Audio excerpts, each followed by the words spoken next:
हमारे मेहमानों की भी इस पर निगाह है और उनके साथ मैं आपका परिचय करा देता हूं। क्या होगा जब उनको, अगर रूस को अलग कर दिया जाता है, रूस और अमेरिका इसको किस तरीके से देख रहे होंगे। यूनाइटेड नेशंस जनरल असेंबली इसका और United Nations human right council इसका इशारा क्या है रूस को लेकर। Major general GD Bakshi, defence expert, हमारे साथ इस चर्चा में जुड़ रहे हैं और उनके साथ हम आज इस पर महत्वपूर्ण बातचीत करेंगे। प्रोफेसर कपिल कुमार हमारे साथ जुड़ रहे हैं, इतिहासकार, बताएंगे कि यूनाइटेड नेशंस जिसको वो अक्सर कहते हैं कि एक रिडंडेंट बॉडी है, आज इस मामले में क्या होने वाला है। सुधीर देवरे, पूर्व राजदूत, एक डिप्लोमेट की निगाहों से हम इसको पढ़ने की कोशिश करेंगे। असगर अली खान साहब वकील हैं और आपको ये बताएंगे कि यूनाइटेड नेशंस ने क्या ह्यूमन राइट वायलेशन के मामले में इसी एक जगह को ह्यूमन राइट वायलेट करते हुए पाया है।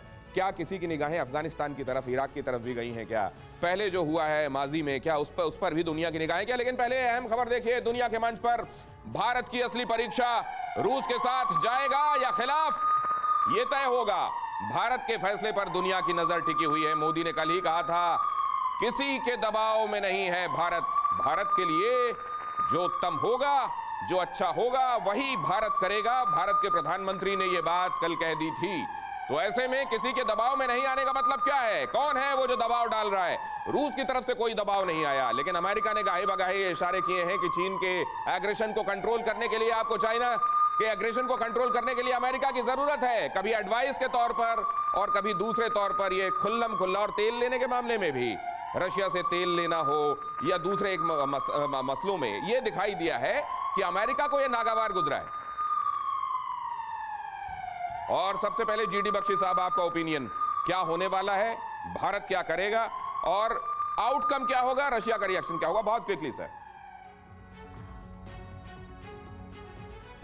देखिए साहब, ये जो है ना केवल यूक्रेन में रशिया और यूक्रेन के बीच बड़ा भारी युद्ध चल रहा है, एक वैश्विक स्तर पे इंफॉर्मेशन वॉर चल रही है। क्या आप जानते हैं कि CIA के 3 लाख हैकर्स की फौज जो है वो हर रोज एक तो हैकिंग कर रही है, उसके अलावा वो जो है नैरेटिव को कंट्रोल करने की कोशिश कर रही है कि साहब यूक्रेन जीत गया, पुतिन गिरने वाला है, पुतिन के खिलाफ तख्ता पलट होने वाला है और रूस की फौज ने ये ह्यूमन राइट वायलेशन की, वो की।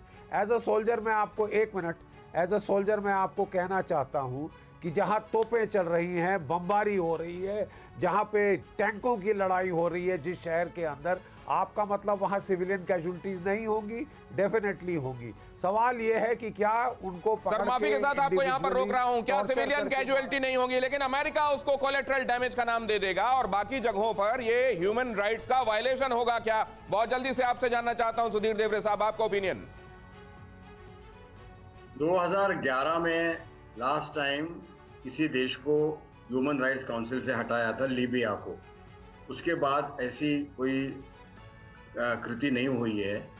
अब इस समय ये ज़्यादा जो वेस्टर्न कंट्रीज हैं उन्होंने ये रेजोल्यूशन जनरल असेंबली में लाया है उन्होंने, और अब अपनी उनकी जो मेजॉरिटी है उसके आधार पर वो रशिया को हटाने की उसमें कोशिश कर रहे हैं।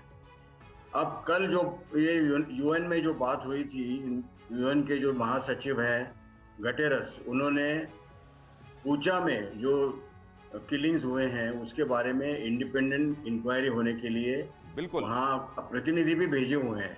उनका अभी तक रिपोर्ट आया नहीं है। बिल्कुल, ये $1 मिलियन क्वेश्चन है सर, और मैं इसको खो नहीं जाने देना चाहता। सुधीर देवरे साहब ये कह रहे हैं कि अगर गुटेरेस ये खुद कह रहे हैं कि प्रोब होना चाहिए, प्रोब हुई नहीं, तो फिर किस बेसिस पे ये फैसला लिया जा रहा है, ये बहुत महत्वपूर्ण है। आखिरी बार लीबिया को हटाया गया था, रूस को हटाने के संदर्भ में फैसला होता है तो क्या होगा? कपिल कुमार सर, क्या देख पा रहे हैं आप?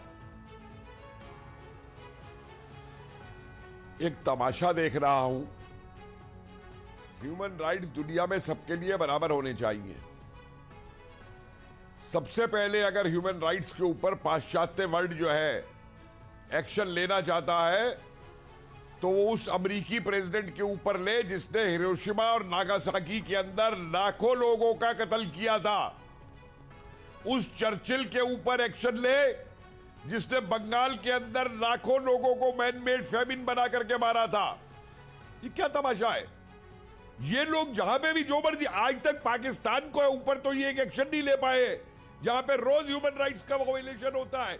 लड़कियां उठाई जाती है माइनॉरिटीज की, उनका धर्म परिवर्तन कराया जाता है, उनका मारा जाता है, कत्ल किया जाता है, उस पे तो एक्शन ले नहीं सकते ये, टेररिज्म पे एक्शन ले नहीं सकते ये क्या तमाशा इन्होंने बनाया। देखिए मैं ह्यूमन राइट्स के लिए हूं, लेकिन फिर नियम सबके लिए एक होने चाहिए। मुझे एक और सवाल का जवाब दीजिए, ह्यूमन राइट्स कमीशन का चेयरमैन अभी तक कौन था इसका?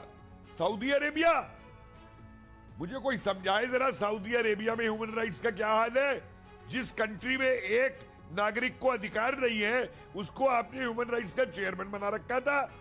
चीन के खिलाफ कभी ये लाए कि उलगार मुसलमानों के साथ चीन ने क्या किया, उसके ऊपर कभी लाई है? और जिस तालिबान ने सबसे ज्यादा ह्यूमन राइट्स को वायलेट किया, उस तालिबान को ये अफगानिस्तान जो है उपहार के रूप में देकर के चले आए वहां से। ये बहुत बड़ी बात कपिल सर आप कह रहे हैं, मैं इसको आगे बढ़ाता हूं सर। आपने जो बात कही है, you are for human rights, लेकिन ह्यूमन राइट्स क्या इस तरीके से होंगे, ये मेरा ह्यूमन राइट है, ये तुम्हारा ह्यूमन राइट है? और क्या इसी तरीके से डिस्क्रिमिनेशन ह्यूमन राइट्स के मामले में भी किया जाएगा? परवाह देश की, सोमवार से शुक्रवार रात 10 बजे TV9 भारतवर्ष पर।